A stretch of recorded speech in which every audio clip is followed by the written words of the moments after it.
I am a 32-year-old man named Ryan Parker, and if there is one thing my family has always been good at, it is underestimating me. My sister Lindsay is 35, a single mother of two kids, Emily who is 9, and Jackson who is 6. My parents divorced years ago. My mother, Deborah, cares more about keeping up appearances than dealing with actual problems. And my father, Frank, is one of those men who pretends to stay neutral until something truly hits him emotionally. He loves his grandkids deeply, but he avoids confrontation like it is a second job. For as long as I can remember, I was the one everyone quietly agreed would never amount to much. Whenever I struggled with school or work, someone in the family always felt the need to remind me that I should just find a regular job, keep my head down, and accept that my life was not meant for anything special. I flunked out of community college, not because I was lazy, but because I was working two exhausting jobs just to keep myself afloat. I spent years doing everything from stocking warehouse shelves to flipping burgers. My paychecks would vanish the moment they arrived, and there were nights I would fall asleep on the couch still wearing my work uniform, wondering if this was the best I could ever do. The only person who believed I had potential was my Aunt Marge. She is a retired school teacher with a sharp memory and a blunt honesty that can slice right through any self-pity. She looked me in the eyes one afternoon and said that I had the intelligence to change my life if I stopped letting everyone else tell me who I was. Her confidence was a gift I did not realize I needed. I started taking classes again, learned how to manage my finances, and eventually worked my way into a mid-level financial management job. For the first time, I felt stable. I bought a small house in the suburbs, nothing fancy, but it was mine. I built savings. I paid bills on time. I made goals that were more than surviving month to month. That is when everything in the family shifted. Instead of being proud of me, my sister began treating my progress like it was some kind of personal insult. Lindsay has always leaned on me more than anyone else in the family. She is the kind of person who creates chaos and then expects applause for surviving it. When CPS visited her apartment because she kept misplacing school paperwork and falling behind on mandatory forms, I spent 3 straight weekends helping her reorganize everything. When her landlord threatened eviction due to unpaid rent, I covered the late fees and spoke to the landlord myself, just to prevent her and the kids from losing their home. I babysat constantly because I wanted Emily and Jackson to have stability, even if their mother did not. But the moment I started saying no, the moment I stopped instantly dropping my plans for her emergencies, she decided I was suddenly too good for them. On one Thanksgiving, while everyone else was passing around turkey and green beans, she loudly told me that I had become too posh for the rest of the family. She used the word repeatedly, as if the only reason I refused to watch her kids that day was because success had magically turned me into some kind of snob. She conveniently ignored the fact that I had spent weeks paying bills she neglected, organizing her children's school requirements, and covering a $450 medical bill for Jackson's ear infection because she forgot to file the insurance claim. The moment I did not jump to attention, I became the villain. A few weeks later, she called me on a Saturday evening. Her voice was frantic in the practiced way she always uses when she wants something. She said she needed me for the entire weekend because everything in her life was collapsing again. I told her that I had my own responsibilities to handle. I had paperwork, budgeting tasks, and honestly, I wanted a quiet weekend to myself. Her reaction was to laugh and say the same line she had been repeating, that I was too posh now. She said it as if declining free labor meant that I thought I was royalty. It was exhausting. The real breaking point came during a family dinner at my mother's house. Everyone was seated around the dining table, passing casseroles and mashed potatoes, while pretending this was a perfectly normal gathering. Lindsay leaned toward me, pretending to whisper, but raising her voice enough for the whole room to hear. She said she could not believe I thought I was too posh to babysit. She said I had changed. My father froze. My mother let out one of those dramatic sighs that mean nothing, and the kids stared down at their plates. I felt something inside me snap, not in anger but in clarity. I spoke calmly and told her that I had been helping her nonstop for years. I mentioned the CPS visits, the late fees I paid, the babysitting, the school paperwork, the medical bills. I said that I was not posh. I was simply taking care of my own life for once. The room went completely silent. It was the first time anyone had openly challenged her in front of the family.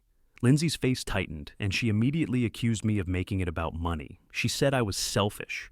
I told her it was not about money, it was about time, respect, and boundaries. I said that I was not her free weekend babysitter anymore, and that I refused to be taken advantage of. Over the next few months, something shifted in the household dynamic. My father began quietly supporting me when I needed small loans for home repairs. He did not make a show of it, but his actions were different. My mother stopped automatically siding with Lindsay, which was a miracle in itself. Even Emily, who had always been taught that Uncle Ryan would fix everything, started asking me genuine questions instead of treating me like a vending machine for favors. Lindsay, however, refused to change.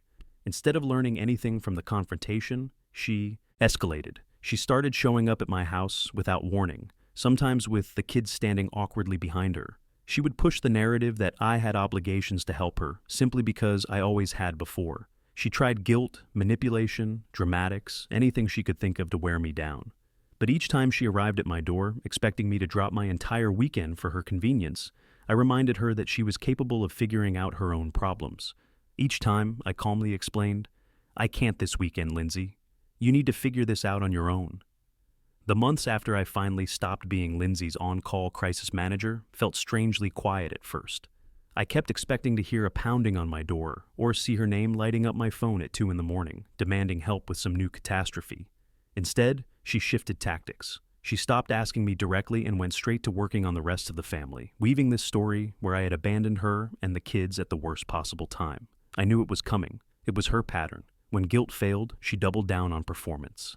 As Thanksgiving approached, my mom attempted to gather everyone together like she always did, acting as if we were still a perfectly functional family. She sent out a group message insisting that the holiday was about love, unity, and letting go of grudges. I could practically hear the tension behind every word.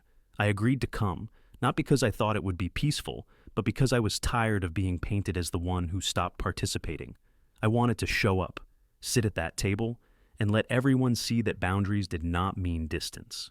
Lindsay, however, had clearly been planning her big moment. If my sister has one talent, it is waiting until she has an audience before launching into a performance. She arrived early, wearing an expression that suggested she was carrying the weight of the world. She made sure to sigh loudly whenever she crossed the kitchen, and every time she opened one of the shopping bags she brought in. She made eye contact with someone to ensure they saw the mountain of receipts she had stacked inside. Thanksgiving was barely underway when she started slipping comments into the conversation. She mentioned how exhausted she was, how much planning went into making the holiday work, how she was the only one who ever stepped up. The rest of the family tried to ignore the tension, but Lindsay thrived on the attention, and when she sensed that people were tiptoeing around her, she escalated. She told the entire room that she had handled everything this year herself. She laid her receipts across the table like evidence in a trial. She said she had spent thousands to keep the kids entertained, fed, and happy all on her own. She made it sound like she was the sole provider and the sole caregiver, the martyr who kept everything running while no one else lifted a finger. She made sure to add a pointed glance in my direction as if daring me to contradict her. I felt a quiet heat rise in my chest. Not anger exactly, but a sense of clarity. She had rewritten the story so thoroughly that I realized she genuinely believed she deserved applause for responsibilities she barely handled in the first place. And the truly ironic part was that she had chosen the one holiday where the truth was the most easily shown. I had expected this. Months of her theatrics had prepared me for some kind of scene. So instead of reacting defensively or raising my voice, I reached calmly into my bag and took out a folder. I placed it on the table just as she finished explaining how she was the hero of the family this year. She paused, confused, as I spread the pages out in front of everyone. I had documented everything, every bill I paid, every school fee I covered, every grocery trip I made when she claimed she had no money until the end of the week, every doctor visit I handled when she forgot appointments or let outstanding balances pile up. I had never weaponized the information before because it felt cruel to keep a ledger of someone else's failures. But after months of being dragged through accusations, I knew it was the only way to cut through the fog she created. The room fell completely silent. It was not the kind of silence where everyone is awkwardly waiting for the tension to pass. It was the kind where reality finally takes shape in the air, and everyone sees something they had been pretending not to notice. Lindsay's expression collapsed. She tried to claim I was exaggerating, that I had misunderstood something, that she meant well. But the receipts did not lie, and neither did the dates, the amounts, or the consistent pattern of her relying on me for every crisis she created. My father leaned forward first. His face never shows much emotion, but there was something in his eyes that suggested he was finally registering how long this had been happening. My mother stared down at the papers for a long time, her fork still in her hand, frozen midair. Even Emily and Jackson sat uncharacteristically quiet, their eyes flicking between the adults as if they were seeing something they had only half understood before. My mother finally looked up, her expression shifting from denial to realization. She set her fork down, folded her hands, and spoke in a calm voice that carried across the table. She said, "Ryan, you've done more than she admits." Once the truth had been laid out on the table, the usual silence and denial that protected Lindsay's behavior finally cracked. No one confronted her directly afterward, but the ripple effect was unmistakable.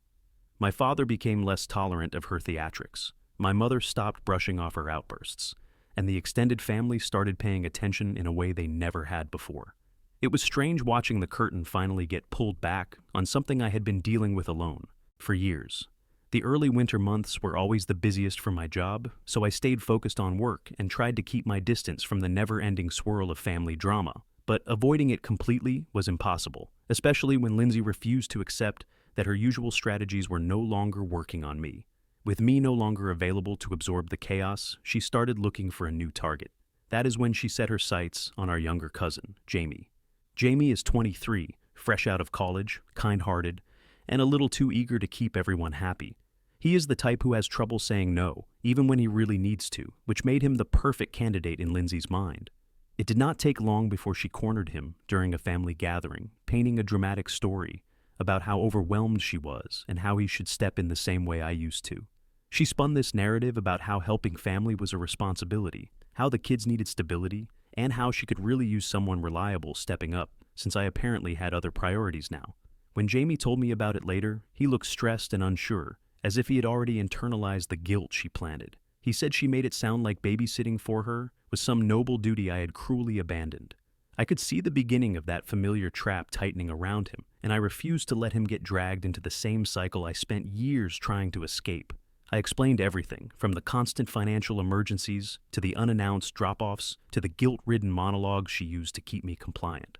I told him that caring about family did not mean sacrificing your entire personal life to clean up someone else's preventable chaos. Jamie listened closely, and I watched the relief slowly appear on his face when he realized he was not wrong for wanting to protect his time and sanity. With a little guidance, he worked on setting clear boundaries with her. The next time Lindsay approached him, he stood his ground. He told her he could not take over my old role, that he had his own life to manage, and that she needed to find solutions that did not involve cornering relatives. She tried to pressure him at first, layering guilt and emotional leverage the same way she always did. But Jamie held firm. It was one of the first times someone besides me had rejected her demands directly, and it clearly stunned her.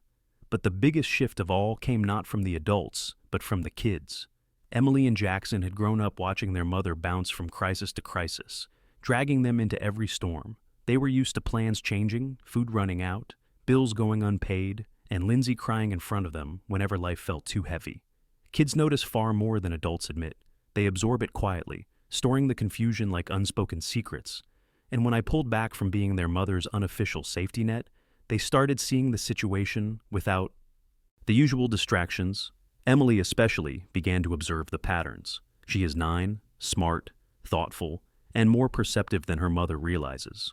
When Lindsay brought them to family gatherings, Emily watched the way her mother talked about me. She watched the tension, the blame shifting, the dramatic sighs that always led to someone else stepping in. One afternoon, while the family was decorating for winter holidays, Emily slipped away from the noise and found me in the living room sorting through boxes of lights. She stood there for a moment, quiet in that particular way kids get when they are thinking hard. Then she leaned in close as if she were afraid of being overheard. She said, "Uncle Ryan, you're the only one who listens." The months that followed Emily's whispered confession settled into a strange rhythm. Lindsay pulled back from using Jamie as her backup plan, mostly because he stood his ground so firmly that even she figured out he would not budge. She still tried to get others involved, my mom, my dad, even a distant aunt who lived 40 minutes away. But the tide of the family had changed. Once people saw the truth clearly laid out at Thanksgiving, they started recognizing the patterns they had ignored for years. Her manipulations no longer floated through the family as easily as they once did. I kept my boundaries steady. I helped the kids in small ways, the kind that did not enable Lindsay's chaos, but still made sure Emily and Jackson felt supported.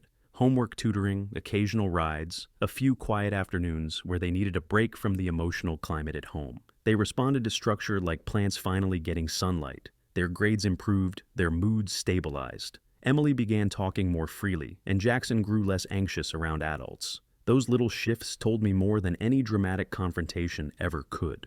Summer arrived with that thick heat that makes everyone nostalgic for childhood reunions.